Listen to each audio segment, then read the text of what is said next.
Hey doctors, every time I turn on the news, I see these horrific abductions and scary things about children. And I'm really worried about my son, Michael, because he's very tiny and small. Are there any tips you could give us to help avoid him getting hurt or abducted?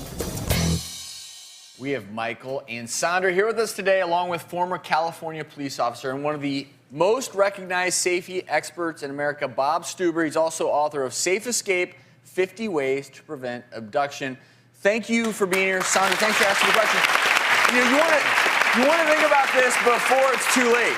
So walk us through, Bob, how we can teach our kids to avoid these scenarios. Sure. Avoiding it sometimes is almost impossible, so you have to teach both sides. You have to teach them how to avoid it, but also how to escape if it starts happening. So we're going to give Michael some tips that he could use. Come on over here, Michael.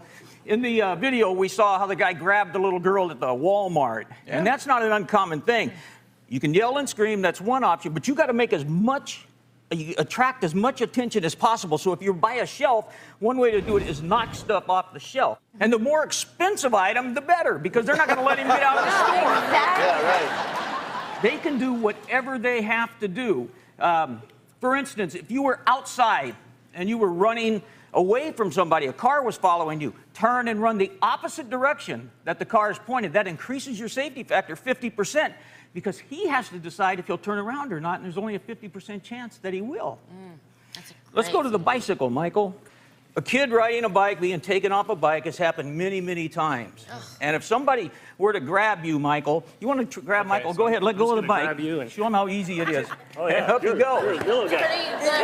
Yeah. Putting Michael in a car would be easy. But Michael, if you held onto this bike, you might get Michael in a car, but you're not going to get Michael and the bike in a car. Yeah. Okay, yeah, now I got to try to grab the Now bike. you got the bike. Right.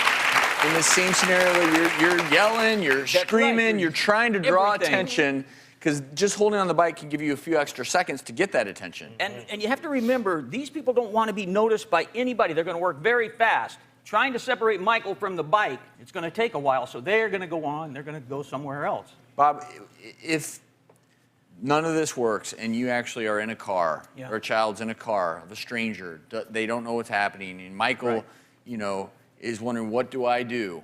If you can stop the car, you can stop the crime. There's a lot of things a child can do. They can reach under the dashboard on the driver's side, yank out wires. The car's going to stop. If the car doesn't go anywhere, the crime's not going to continue. If it's a four-door car, they can jump in the back seat. There's two more doors to work with.